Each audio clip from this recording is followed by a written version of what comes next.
What's up, YouTube? It's Josh Creates here with another video. In today's video, we have TikTok vents about the downfall of America, as you can see right there. So without further ado, let's get right into it. I'm sick and tired of people portraying an image like this is the greatest country of all time and that we will never fall. I'm here to tell you, listen to what I'm fixing to say, because America itself, aka Babylon, is fixing to fall. But Ryan, we have more guns in this country than actual people. We'll never fall. You mean the same country where people are working 3 or 4 jobs and working 100 hours a week to not even get by anymore? They're Exactly. damn near next to homeless. Oh, you talking about that country where everybody's on some type of medication? You can't even turn your TV on without seeing a commercial of some type of medication being shoved down your throat. You talking about this country? Not to mention this country's so full of hate now. You've got men hating women and women hating men and the black man hating the white man and the white man hating the black man. There's nonstop hate. The government knows that. United we stand, divided we fall, and right now we are beyond divided. I call it the 3Ds. Distract them, you drug them, and you divide them, and the whole country's over with. But Ryan, how is America gonna fall? Pay attention. You infiltrate their country with quote-unquote illegal immigrants, thousands, if not millions of them, and you place them strategically all throughout the United States, when in reality, they're United Nations troops waiting on an order. You label them on the news as illegal immigrants so that nobody in their country freaks out when they realize there's a whole nother military in our country right now. And then they create a major event such as the government bombing one of our cities or saying that somebody's attacking us. And then they're going to round up our military and deploy them to another country. Not to mention they're going to create a draft and round up every last patriot they can find who would swear to protect this country and everyone in it, and they're going to deploy them to another country. Once they do this, it's easy breezy. They deploy the United Nations troops to go door to door, such as they done in the 1940s, and all throughout generations, governments have always destroyed their own people. They know they have to do this because America is a lot harder to take over than every other country because we're armed to the teeth. I just want you to know, when the United Nations comes door to door, they don't have good intentions for you and your family. Understand this.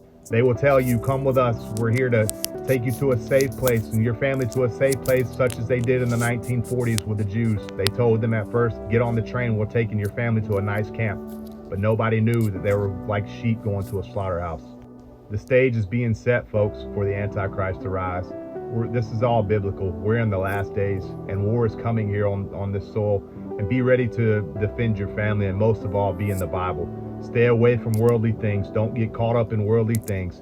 Lead your family close to God every single night and pray that He protects you during these last days, because I'm telling you, terrible times. The Bible says these are the worst times that will ever be in history. This is not to scare you. This is not fear mongering. This is what's fixing to happen. Amen. Shout out to that guy, man. Want to believe in America. It's patriotism. There's nothing wrong with that. It's loyalty. Do I think America's a bully? Fuck yeah, I do. Do I think that we start wars for no reason? Yeah, I do. But do I think we could fix it? Do I think America has good, hardworking people? Do I think America's a goat? Yes. Do you leave your family members when there's an internal problem? No. You sit them down and you say, hey, you're fucking up. I love you. That's my relationship with America right now. It's like, hey, guys, we were fucking up. Can we just talk about the downfall of the United States is the hyper individualism that we have, in which there is no concept of community care or mutual aid, and everyone is out for themselves. It's this dog eat dog society. And every time I travel, like when I was in St. Lucia in the Caribbeans, my mom accidentally drove our car into a ditch. Literally everybody from the town like came to help us. Like the whole village freaking helped us. And I was like, I kept telling my mom, this shit would never happen in the United States. Like, if people saw me struggling on the side of the road in the US, people would not stop. They would like continue to their destination. Facts. And that's why I think the US is so fucked. I agree, man. I agree. Countless of times where I have to hold myself accountable, where there was countless of times where I see somebody parked up on the side of the road. It seems like they need help, maybe a flat tire or whatever. And I'm going to be honest with myself and many other people. We just casually drove by. We did not help. And sometimes I'm pretty sure that person eventually got help, but you just never know, bro. You just never know how long you're going to need you're gonna wait out for somebody to come and help you. While the people that she described in the Caribbean, the country that she vacationed in, they a whole village came out and helped. A whole village, she said. Where in the US it's most likely gonna be just one person. And you don't even know if that person could help you or is going to help you or have the equipment to help you or anything. So it's like everyone's for themselves, like she said. The U.S. was supposed to be a Christian country, a Judeo-Christian country, and now we have an entire month dedicated to something that goes against our values. It is taking away from what America is. It is not meant to be a propaganda machine, but we keep allowing politicians, educators, and all of these leftists to push their agenda on us. Americans watching the downfall of America as the government is stripping all of our rights away, bringing back Jim Crow, banning abortions, books, executing women, marriage equality, kids dying from gun violence, trans rights, banning TikTok. Facts. It's sad but true. America, what happened to you? Once upon a time you were supposed to be a Christian nation. Today you are denying the Lord Jesus, and you are ashamed to speak of his holy name. Look what the Lord is doing to you. America, wake up. Look who is your leader today. He forgets his name at certain times when he speaks. Yep. This is the reward, and this is the payback of Christ to such a nation. He will give you someone that doesn't even know who he is and where he is. This is the Lord, no one else. You deny me, I'll give you someone doesn't remember his name. Yep. And the secret societies thought they put Biden there. Little kids, believe me, I beg you, when you get a glimpse of this great man, this holy, perfect God and perfect man, everything else becomes nothing. You look at powerful people, nothing but kids. You look at very influential people, nothing but kids. When you have a glimpse of Jesus Christ, everything is nothing. Literally. He's basically saying, don't be of this world. Don't be of this materialistic world.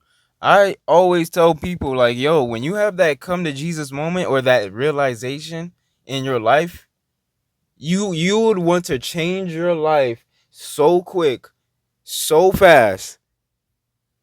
That is not a funny, or a person that is not ready for that. That is not a funny time to be in when that day hits. When you come to realization, you start to reflect and do shadow work and all these other things. Dog, that will be the day where you hold yourself accountable. You may go through a temporary depression. We don't know how long that may be. You're going to come to realize that, bro, it's going to hit you in the face. You ever seen somebody that was very ignorant, immature, bullied people, did a lot of things? For example, a bully. And as the years go by, you see them again, and like, yo, they change.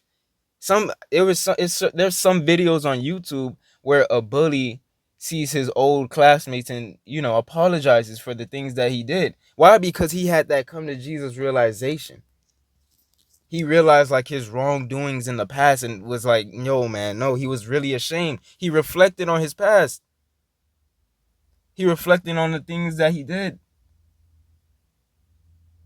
And that's why bro, oh my God, bro. And imagine that as a whole country. Come on now. There is a fifth dimension, beyond that which is known to man. It is a dimension as vast as space and as timeless as infinity. It is the middle ground between light and shadow, between science and superstition, and it lies between the pit of man's fears and the summit of his knowledge. This is the dimension of imagination. It is an area which we call the Twilight Zone. Do you think Trump's going to be there next year as a Republican candidate?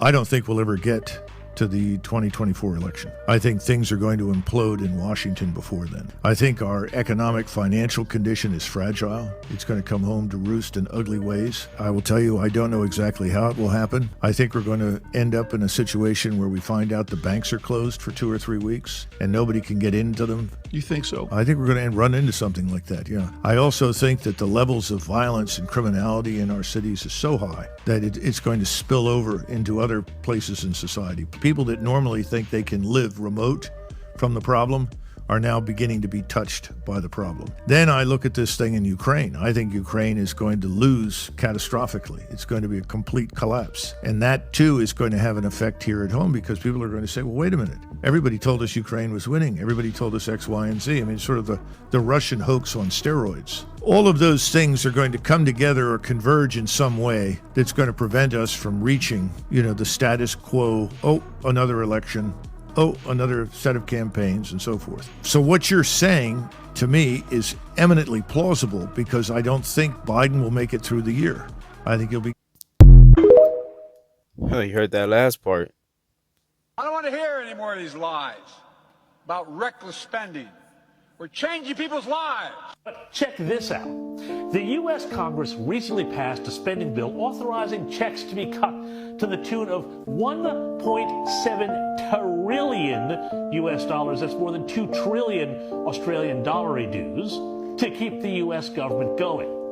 To give you an idea of how absurd this bill is, it includes $3 million for an LGBTQ museum in New York, more than $3.6 million for a Michelle Obama trail, and authorization for the creation of a Ukrainian Independence Park. Great. The bill also sets aside $200 million for the Gender Equity and Equality Action Fund and $7.5 million for studying, quote, the domestic radicalization phenomenon. Are you serious? Also, the word salmon, yes, the fish, appears at least 48 times. I'm kind of a big deal. People know me. I'm very important. I don't want to hear any more of these lies about reckless spending. We're changing people's lives. Ukrainian government. This is for Ukraine's government to operate. These tax dollars, the American tax dollars, fund a variety of things, including pensions for Ukrainian people. Why should U.S. taxpayer dollars foot the bill for pensions in any other country but Ukraine when we have our own pension shortfalls here at home? So we're looking at budget priorities. Yep. And not like we're flush with cash. The only way to pay our bills is to borrow more money ourselves. Why should we borrow money to pay for Ukrainian pensions? Exactly. Well, it's a very fair question. I think in general, stepping back from that particular, but I will come right back to that. The Ukrainian government is running a $5 billion budget deficit every month. Part of what its budget goes for, as here, is to take care of vulnerable elderly people. There's vulnerable people all over the world. And frankly, people very vulnerable in war zones. Why are we paying to operate the Ukrainian government?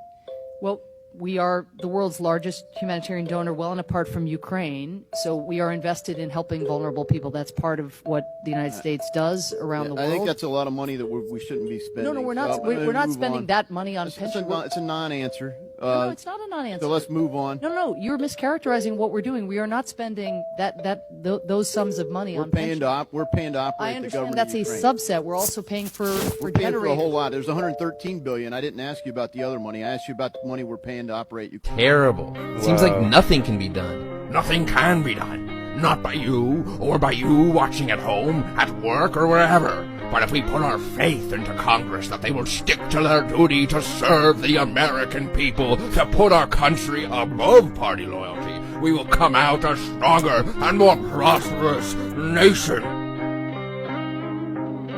You seen the wink? You guys didn't see the wink. You guys didn't see the wink. All right, that is it for this video. As you guys can see, man, this is the downfall of America. I think I said it in the last video that I asked you guys to comment down below if it feels like we have a president or not, or we're just out here for ourselves. We're just fending for ourselves. Everyone everyone agreed. Everyone agreed with me and said that, hey, yeah, it does feel like we don't have a president. It feels like we're just out here by ourselves. And that's what made me, think of this video, the downfall of America. Thinking of making this type of video, you know. But comment down below what your thoughts and opinions on this video. Don't forget to like, comment, share, and subscribe. My name is Josh Creates. Needless to say, everything will be okay. I'm out.